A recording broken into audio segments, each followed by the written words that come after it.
Acaso busco eu agora a aprovação dos homens ou a de Deus? É sobre isso que eu quero falar com você nessa palavra hoje. Fica aqui, fica até o final. Eu tenho certeza que ela vai edificar a sua vida e te dar assim uma ativação de coragem para o seu propósito. Amém? Vamos orar primeiro? Deus, obrigada por essa oportunidade de estar aqui com essa pessoa que está aqui disposta a ouvir mais da tua palavra, buscar mais do Senhor e receber mais do Senhor, porque quando nós buscamos a ti, nós não saímos com o coração vazio. Nós saímos cheios, abastecidos da sua misericórdia, bondade e amor. Venha tirar toda a resistência da nossa mente, Pai. Venha tirar tudo que não pertence ao Senhor e venha colocar as verdades, as revelações, o discernimento do céu, para que a tua palavra possa entrar, penetrar e fazer morada dentro de nós. É o que nós te pedimos, em nome de Jesus. Amém? Agora busco a aprovação dos homens ou a de Deus? É muito conhecida essa passagem bíblica, mas nós precisamos praticá-la. Nós precisamos de fato colocá-la em prática. Sabe por quê? Nessa passagem aqui, o que eu quero falar com você começa aqui no capítulo 1 também, mas bem na primeira linha, quando Paulo diz que ele, apóstolo, é enviado não da parte dos homens, mas da parte de Deus. Está no versículo 1, da parte de Deus, enviado da parte de Deus. E muitas pessoas estão paralisadas em seus propósitos, em seus chamados, seja qual for. Qual é o seu chamado? Qual é o seu propósito? O que Deus te mandou fazer? O que Deus te mandou iniciar? Qual a instrução que Deus liberou sobre a sua vida? Sabe? E pode ser de coisas pequenas, médias ou grandes. Quais? As pessoas ficam paralisadas esperando uma aprovação dos homens, uma opinião. Sabe? Eu escutei de Deus. Eu tenho uma convicção no meu coração que Deus me mandou fazer isso, iniciar aquilo, transformar algo a respeito disso, mas eu preciso conversar com as pessoas para ver o que elas acham, para ver se elas concordam. Deixa eu te falar uma coisa, meu irmão, minha irmã. Quando Deus nos dá uma aprovação, uma direção sobre algo, Ele não está querendo a opinião dos homens. E por que que você precisa da opinião dos homens? Você pode conversar, compartilhar, dependendo quem for, não é verdade? E se Deus permitir, ou se não, você começa e inicia ali. Enfim, eu não sei qual é o seu chamado, qual a direção que Deus colocou na sua vida para você iniciar, qual a missão, qual o propósito. A questão aqui que eu quero te trazer aqui é esta palavra para que você saia da sua zona de conforto, ou de medo, ou de covardia e comece a praticar aquilo que Deus já te entregou. Quando foi? Às vezes tem um tempo e essa semente está precisando ser regada, cuidada para começar a frutificar e você está aí esperando a aprovação dos homens. Não estou falando que você precisa passar por cima dos seus líderes ou por cima das pessoas. O que você não pode é esquecer que Deus é soberano, que nós temos autoridades a serem respeitadas na terra assim como no céu, mas, porém, contudo, entretanto, Deus é soberano. Deus é soberano. E aquilo que ele determinou, aquilo que ele aprovou, aquilo que ele direcionou, nós não precisamos ir pedir opinião alheia, seja quem for. Esse é um dos, sabe, um dos grandes motivos, porque tem grandes motivos, mas esse é um dos grandes motivos que nós precisamos nos relacionar profundamente, de uma forma íntima com Jesus. Porque Paulo, ele foi chamado, olha o que ele diz, não foi por homens nem por pessoa alguma, mas por Jesus Cristo e por Deus Pai.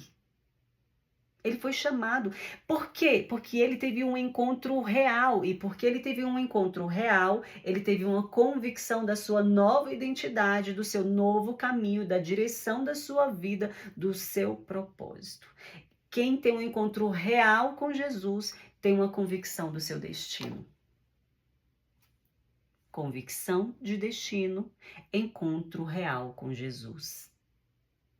Eu, Micaele, quando eu tive um encontro real com Jesus, não tive dúvidas, tive medo. Fiquei com pavor, fiquei apavorada. Falei, como é que vai ser esse negócio? Mas, uma convicção. Relacionamento com Jesus gera revelação. Revelação, tesouros ocultos, as entrelinhas. Aquilo que não está na palavra está nas entrelinhas, e essas entrelinhas é o que? O relacionamento com Jesus, e que traz uma revelação, revelação do nosso destino, revelação do nosso presente, do nosso amanhã. Não é um filme aberto, mas é um mapa. Ele vai nos dando um mapa. Assim como Abraão, sai da sua terra, da sua parentela, que eu vou te mostrar. Me dá aí, me fala tudo. Não, eu vou te mostrar. Caminha que eu vou te mostrar. Então, mas o que eu quero trazer aqui é que o que você está fazendo com aquilo que Deus entregou para você? O que você está fazendo com aquilo que Deus chamou para ser e para fazer? Qual a missão que Deus entregou nas suas mãos e você se sente incapaz? Por causa de quê? Por causa do seu passado? Nós estamos falando de Paulo, que era Saulo, que era perseguidor dos cristãos. Então, você acha que o seu passado pode impedir o propósito que Deus tem na sua vida? O chamado que Deus tem na sua vida? Mas o que vão achar de mim? Olha o que Paulo diz, vamos na palavra. Um pouquinho mais à frente, lá no versículo 11, ele diz assim: Irmãos, quero que saibam que o evangelho, por mim anunciado, não é de origem humana. O que eu tenho aprendido não é de origem humana. Não estou falando que essas pessoas estão falando errado, mas o que eu recebi de Deus, o que eu recebi foi de Deus, o que eu estou anunciando é devido a um relacionamento. Gente, isso é muito poderoso. Isso é muito poderoso. Espera aí. Eu estou anunciando aquilo que eu vivi. Eu estou anunciando aquilo que eu vi. A transformação a qual eu passei depois de um encontro real com Jesus. E aí Paulo, ele diz, nem me foi ensinado, ao contrário, eu recebi de Jesus por revelação. Revelação é tudo que nós precisamos. Nós lemos e fizemos um resumo do livro Os Caçadores de Deus. Poderosíssimo.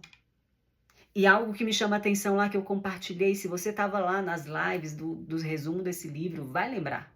Que os caçadores de Deus não é aquele povo que vive buscando, sabe, passos que foram deixados por Jesus, passos que foram deixados por Deus. É importante estudar a história, mas os caçadores de Deus são aquelas pessoas que querem andar na revelação. Deus, aonde o Senhor está indo, o que o Senhor está fazendo, o que o Senhor está movendo, me deixe saber os próximos passos. Não ficamos contentes, sabe, somente em saber do que aconteceu, mas nós queremos ser parte daquilo que está acontecendo, do que vai acontecer.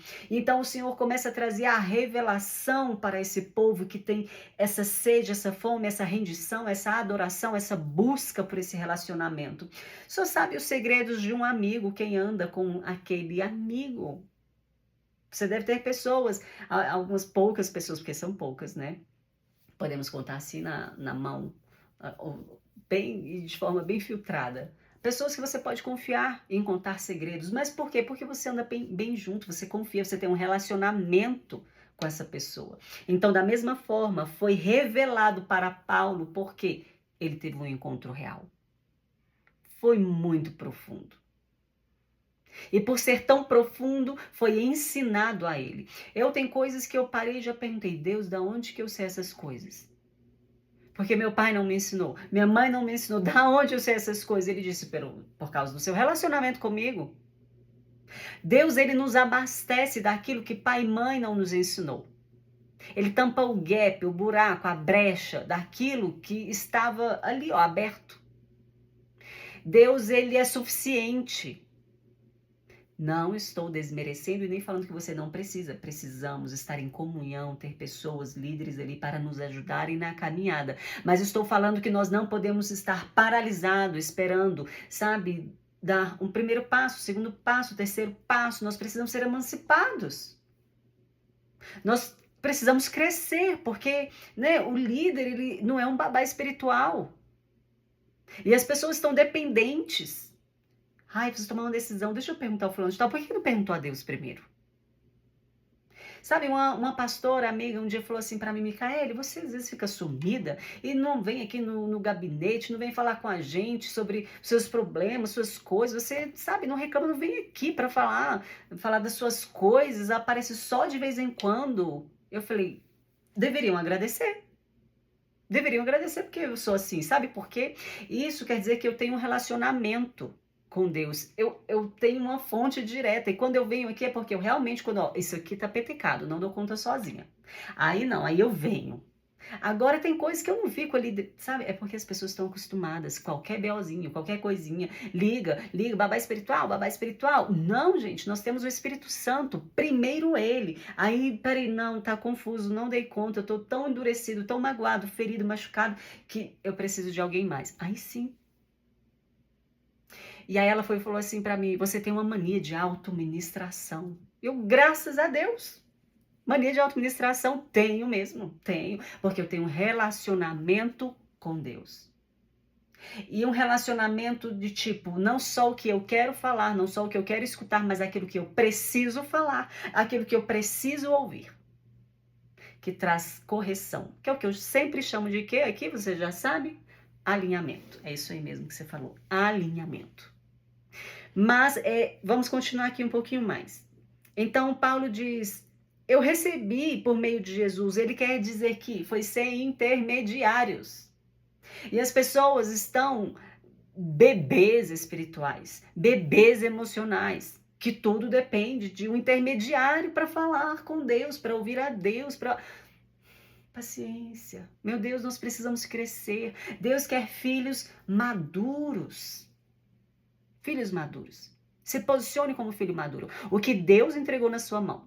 Vamos voltar um pouquinho. O que Deus entregou na sua mão. Com a missão que ele falou. Comece. E você fala, mas não é para mim, eu não consigo. Ele não te perguntou se você consegue. Ele não te perguntou, ele só te entregou a missão, o propósito, a semente e espera que você confie nele. E que você esteja enraizada ou enraizado nele. Amém? Encontro genuíno. Isso só se dá por causa de um encontro genuíno. Se você ainda não teve, eu te falo assim, pausa esse vídeo aqui. Vai tirar um canto a joelho em algum lugar se você pode. Comece a arrepender. Deus, o que eu coloquei no lugar do Senhor e que está me atrapalhando ter esse relacionamento? Eu quero ouvir do Senhor e eu quero acreditar. E por mais que eu tenha medo, insegurança, eu quero ir, eu quero fazer, me ensina, esteja comigo. Amém? E aí depois você volta para o vídeo. Vamos lá. Vocês ouviram qual foi o meu procedimento no judaísmo, como eu perseguia com violência a igreja de Deus. Olha só, Paulo falando, olha quem eu era.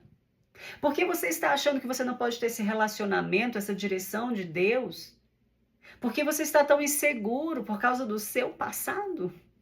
Ele não é suficiente. O seu passado não é suficiente para impedir aquilo que Deus está fazendo em você e fará através de você.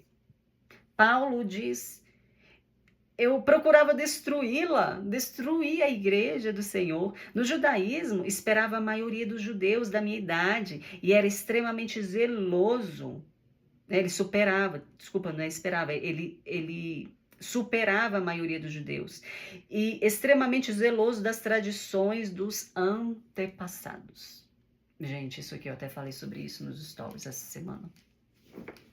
As pessoas estão paralisadas em tradições humanas. Paulo está falando aqui, por causa das tradições dos meus antepassados, eu estava fazendo coisa errada.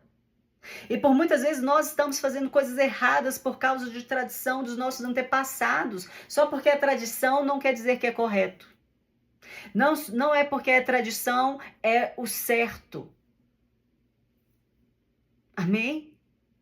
Então Jesus teve um encontro com Paulo e disse, olha só, essa tradição está errada, isso é legalismo. Eu quero te mostrar a graça.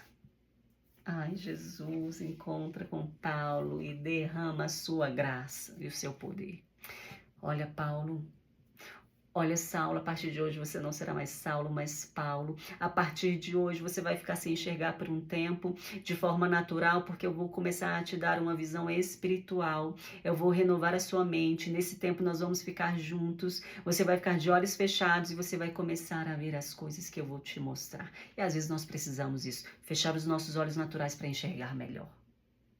Porque a agitação está nos distraindo. E não estamos vendo o que nós precisamos de fato ver. Feche os seus olhos e peça, Deus, o que de fato eu preciso ver? O que de fato eu preciso enxergar? Mas vamos aqui um pouquinho mais. Mas Deus me separou desde o ventre materno. Você ouviu isso? Deus me separou desde o ventre materno. Deus, ele, quando tem uma história com a pessoa, Gente, Deus, ele não chega atrasado, não, tá? Ah, Deus está atrasado, eu acho que ele está ocupado. Olha o que Paulo diz, desde o ventre da minha mãe ele me separou. E é isso que eu creio sobre nós, que estamos perseverando e buscando a palavra de Deus. Nós somos separados, um povo separado. E me chamou por sua graça, e quando lhe agradou, revelar o seu filho em mim, para que eu anunciasse entre os gentios. E olha o que Paulo diz aqui, que para mim isso aqui, ó, é um fechamento. O que Paulo diz aqui, não consultei pessoa alguma. Você pode repetir aí? Não consultei pessoa alguma. Amém? Então, pouco subi a Jerusalém para ver os que já eram apóstolos antes de mim, mas imediatamente parti para a Arábia e voltei outra vez a Damasco. Ou seja, eu fui perguntar àqueles que vieram antes de mim. Temos que ter respeito, sim, pela história dos que vieram antes de nós, mas espera aí. Não tenho que parar para ficar perguntando, ei, tudo bem? Olha, eu sou fulano de tal, você crê em mim? Olha, você acredita que Deus me chamou? Para de ficar tentando convencer os outros. É como eu disse, tem gente que não vai acreditar, e tem gente que não vai se importar, e tem gente que vai duvidar, e o pior, tem gente que ainda vai desestimular você. Então ele diz, não consultei pessoa alguma. Se você tem clareza de algo que Deus chamou para fazer, se você tem clareza de uma instrução, de uma semente que Deus lançou dentro de você, pare de ficar pedindo a aprovação dos homens. Se você tem a aprovação de Deus, vai e faça o seu trabalho, vai e faça o seu serviço. Os recursos virão no meio do caminho. A provisão vai aparecer. As conexões vão surgir. Deus vai enviar cada detalhe, cada situação que você precisa, que nós precisamos para que o propósito que vem dele aconteça. Porque se o propósito vem dele, a provisão, a capacitação, tudo virá dele. Então pare de covardia. Pare de insegurança. Pare de procrastinar. Pare de deixar para depois. Pare de achar que você é improvável demais, insuficiente demais por causa da sua história, do seu passado, por causa da família que você veio, por causa da cultura que você veio. Não importa isso para Deus, o que importa é que você comece uma nova história com Ele, que você comece a dar crédito, credibilidade para o encontro que Ele teve com você. Porque não fomos nós que encontramos com Ele, Ele que resolveu ter um encontro com cada um de nós. Ele nos amou primeiro, ele nos quis primeiro, ele nos desejou primeiro. Então foi ele primeiro que organizou o nosso encontro, a nossa transformação, a nossa libertação. Amém? Amém? Se essa palavra falou com você, você dá um joinha, comenta aqui para mim e também compartilhe com a pessoa. Quem é que vem? Vem alguém na sua mente que fala assim, essa pessoa precisa dessa palavra, essa pessoa precisa ser ativada no propósito de vida dela, precisa acreditar nas sementes que Deus lançou dentro dela e parar de ficar, sabe, inseguro, esperando a opinião dos homens, opinião dos outros, sabe? Envia para essa palavra para outra pessoa. Deixa eu ver aqui. Pronto, eu queria até aqui, porque senão eu vou prolongar demais. Mas Paulo, ele me chama muita atenção em várias coisas, mas principalmente por essa coragem dele. essa ousadia dele, de que, peraí, eu tive um encontro com Deus. E deixa eu ver, tem um comentário aqui ó, ele sabia o que Deus havia feito com ele naquela estrada para Damasco. Eu, Micaele, sei o que Deus fez comigo. Eu, Micaele, sei o quão profundo foi o encontro dele comigo. Eu sei os espinhos que ele já me tirou, sabe? Eu sei o quanto ele já me curou, o quanto ele já me libertou, o quanto eu achava que não ia dar. E deu. E tem dado. Eu sei. As outras pessoas não vão entender. E elas não têm que entender. É você que precisa seguir. As outras pessoas não precisam concordar. Muita gente não vai concordar, mas o caminho é seu com Deus. A vida é sua com Deus. O propósito é de Deus para com você, para com a sua história, para com a nova geração que está surgindo a partir de você. Então, só Ele sabia o que aconteceu naquela estrada. Só você sabe o que aconteceu no seu encontro com Deus, o que Ele colocou na sua vida, no seu coração, no seu propósito, para o seu destino. Ele sabia que havia sido transformado para sempre. Está lá em Atos 9, do 3 ao 8. Ele sabia que o Filho de Deus havia sido revelado e conhecido em seu interior. Ele sabia que jamais poderia voltar para a antiga vida. Para onde eu irei? Se eu não tenho para onde voltar. Quando nós temos um encontro real com Deus, nós sabemos que aquela antiga vida já não nos pertence e ela também nunca será um fator de paralisação por causa de uma acusação sobre o que aconteceu lá atrás. Está no mar do esquecimento. Já foi resolvido com Deus. Então, se enche de ousadia, coragem, poder e equilíbrio e amor. Que sem amor nós não somos nada. E pare de pedir opinião dos homens, buscar a aprovação dos homens, aquilo que Deus já aprovou. Eu já fiz isso algumas vezes, me dei mal. Deus me deu algumas direções e eu relutei, e eu fui pedir a opinião de uma pastora alguns anos atrás. E essa pastora falou assim, não precisa fazer isso. Tenta fazer, é tipo pegar um atalho. Não vou contar a história aqui agora, mas ela falou, pegar um atalho. Aí eu super achei o máximo. Falei, é uma pastora, uma líder falando isso pra mim, então tá tudo certo. Cheguei em casa bem contentezinha. E na hora que eu fui ajoelhar para orar antes de dormir, e puxei a minha Bíblia, parece que eu senti Deus enfiando a mão no meu peito e falando assim, não vem não. Não vem com essa hipocrisia não. Por que você foi perguntar para uma outra pessoa aquilo que eu ordenei a você? Eu chorei tanto aquela hora. Meu Deus, mas é porque eu queria uma solução menos dura. Essa solução que o Senhor está me dando é dura demais. Ele falou, mas vai te fazer crescer. Vai te fazer amadurecer espiritualmente, emocionalmente, vai te levar para um novo nível, nova fase. Eu preciso que você confie em mim. Eu falava, mas é duro demais o que o Senhor está me pedindo. Olha só, o que ela falou pode até ser esse atalho. E a gente depois, Deus, não, é agora. É agora e não vai consultar ninguém. Você prefere escutar uma pastora, uma amiga sua do que eu? Gente, eu chorei muito e pedi perdão a Deus. E fiz o que Ele me mandou fazer e foi muito duro, foi muito duro. Foi muito arriscado, muito arriscado. Muito choro, muito choro. Muita dificuldade, demais. Mas a recompensa que veio depois também da obediência, de não esperar a aprovação dos homens, mas ter a aprovação de Deus, transformou a minha vida de uma forma e que trouxe honras que eu não sei nem te explicar. Busque a aprovação de Deus. Se possível, paz com os homens. Amém?